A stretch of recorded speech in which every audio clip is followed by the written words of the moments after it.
सबसे बड़ी शक्ति इस जगत में क्या?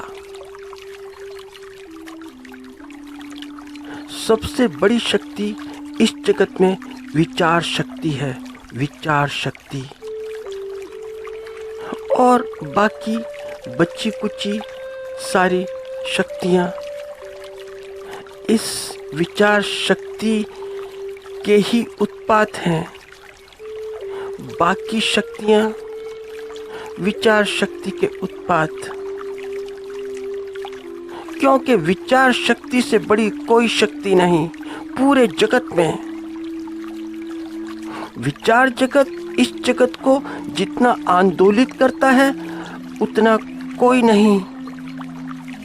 इसलिए बाहर का जगत हो या अंतर जगत या दोनों हो, बाहर के जगत भी और अंदर का जगत भी, दोनों में सहसा अचानक बदलाहट होने लगता है विचार शक्ति की वजह से।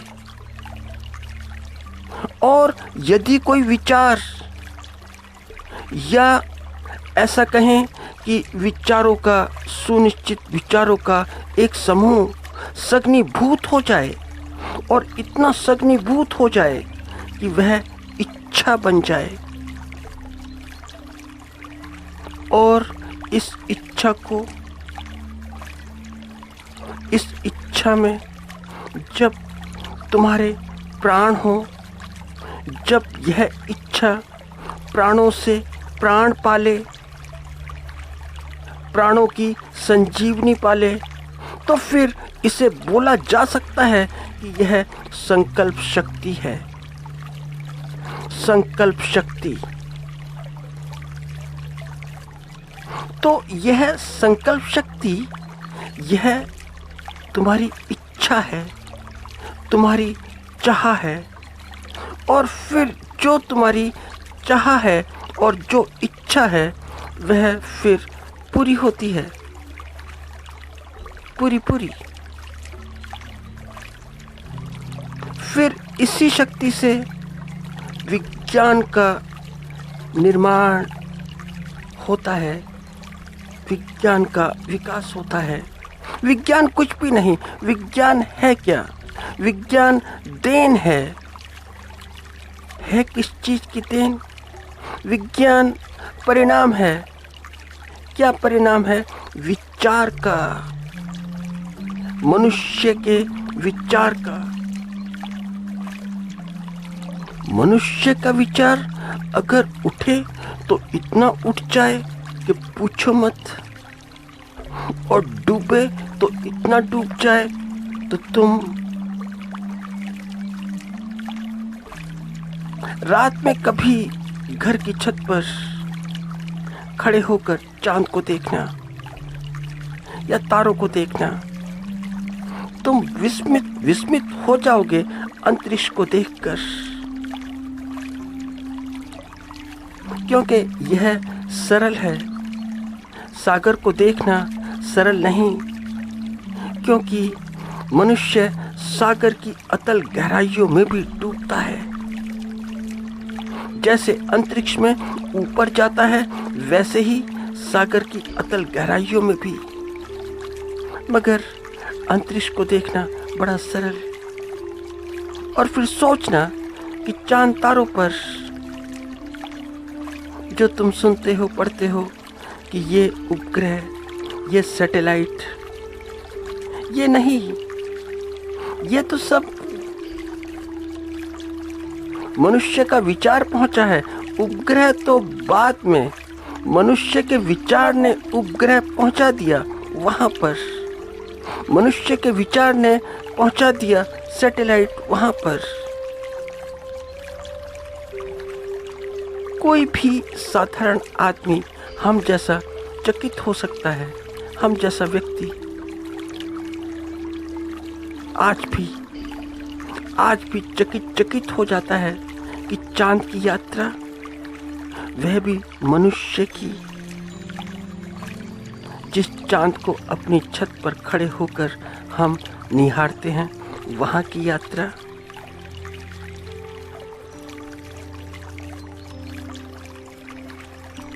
कोई भी चकित हो सकता है।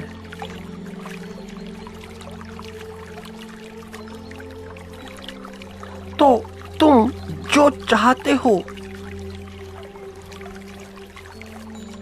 एक बात का ध्यान करना, जैसी तुम्हारी चाह होती है वैसा ही निर्माण होता है। जैसे कि तुम जो चाहते हो वैसा ही बोलते हो, तुम जैसा चाहते हो वैसा ही करते हो, और तुम्हारी जैसी मर्जी होती है वैसा ही सोचते हो। क्योंकि सोच के ऊपर अपना नियंत्रण किसी दूसरे का कहाँ, सोच के ऊपर अपनी मर्जी किसी दूसरे की कहाँ। तो जैसा मर्जी सोचो, तो कोई कारण नहीं कि जो तुम चाहो वो बोलो, जो तुम चाहो वो करो। तो ऐसा कोई रीज़न नहीं कि जैसी इच्छा वैसा फल प्राप्त ना हो सके, वैसा रिजल्ट ना मिल सके।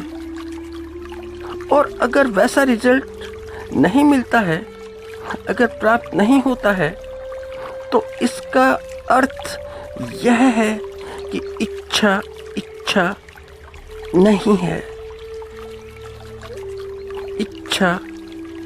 इच्छा नहीं। तो तुमने विचार को इच्छा समझ लिया, विचार को। और ध्यान रखना कि विचार इच्छा नहीं है। विचार में इच्छा नहीं होती, बिल्कुल नहीं होती। हाँ, ये तो है कि इच्छा में विचार होता है, मगर विचार में इच्छा नहीं होती। क्योंकि जैसी इच्छा होगी, जैसी तुम्हारी इच्छा होगी, वैसा ही तुम्हारा चित्त भी होगा। तुम्हारे चित्त का निर्माण भी वैसा ही होगा। और जैसा तुम्हारा चित्त का निर्माण होगा, वैसी ही तुम्हारी चित्त वृत्ति भी होगी। और जैसी चित्त वृत्ति होगी, जैसी चित्त वृत्ति होगी, वैसे ही प्रकृति रास्ते खोलती चली जाती है। चित्त वृत्ति के अनुरूप, चित्त वृत्ति के अनुसार, चित्त वृत्ति के हिसाब से। तो कभी कभी तुम किसी व्यक्ति में ऐसा पाओगे कि बड़ा आकस्मिक परिवर्तन तुम देखोगे, और तुम देखकर हैरान हो जाओगे कि इस व्यक्ति में इतना आकस्मिक परिवर्तन कैसे, इतना सडन चेंज। तुम चौंक भी जाओगे, तुम चकित भी हो जाओगे कि यह व्यक्ति तो ऐसा नहीं था, कुछ और ही था। यह अचानक इतना चेंज कैसे, इतनी बदलाहट कैसे? इतनी बदलाहट ऐसे क्योंकि इच्छा बदली, क्योंकि चित्त वृत्ति बदली। इच्छा बदली, चित्त वृत्ति बदली, तो सारी प्रकृति बदल गई, सारी दुनिया बदल गई। सारी की सारी दुनिया सहसा,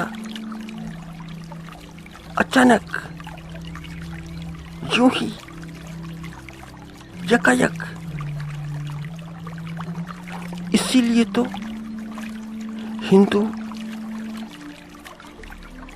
बड़े महत्वपूर्ण हैं। हिंदू कहते हैं कि ओम शिव संकल्पमस्तु,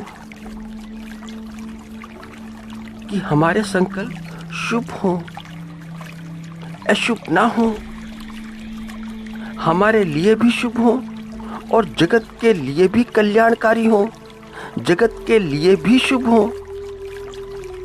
तो परिवर्तन का अर्थ क्या? तो परिवर्तन का अर्थ यह है कि चित्त वृत्ति का बदल जाना, चित्त वृत्ति का बदल जाना है। तो ऐसा हुआ एक बार कि एक व्यक्ति था, उनका नाम रत्नाकर था। रत्नाकर डाकू थे। तो डाकुओं का जैसा होता है, लूटना खसोटना, यह उनका कार्य था। तो एक बार हुआ यूं कि एक ऋषि जंगल से होकर निकल रहे थे यूं ही, तो रत्नाकर ने ऋषि को पकड़ लिया, बंदी बना लिया, कुछ लूटने खसोटने के लिए। मगर ऋषि ने उस रत्नाकर से पूछा कि ये सब क्यों करते हो, क्यों? और जो तुम करते हो तुम जानते हो कि इससे पाप लगता है, और कितना पाप लगता है, तुम अपने आप को कितना दूषित करते हो। तो रत्नाकर ने जवाब दिया कि परिवार के लिए, सब कुछ परिवार के लिए करता हूं। तो फिर ऋषि ने पूछा कि क्या जो तुम करते हो वह, जो तुम पाप करते हो वह फल भोगने के लिए पूरा परिवार भी तैयार है? क्या उनकी ऐसी तैयारी है? तो रत्नाकर ने बड़े निसंकोच होकर कहा कि हाँ, जैसा मैं करता हूं इसके लिए परिवार भी तैयार है, बिल्कुल तैयार है। तो ऋषि ने कहा कि पूछ कर आओ, अपने घर पर पहले पूछ लो, एक बार मालूम तो कर लो,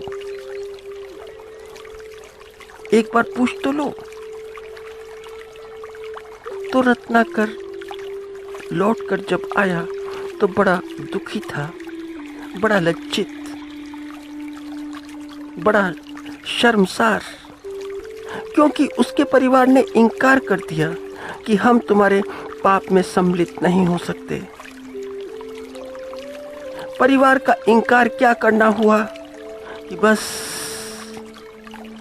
इच्छा बदल गई, संकल्प बदल गया, चित्तवृत्ति बदल गई। और चित्तवृत्ति क्या बदली, इच्छा क्या बदली कि रत्नाकर में आमूल चामूल परिवर्तन हो गया, सारा का सारा परिवर्तन। तो फिर रत्नाकर ना रह सका।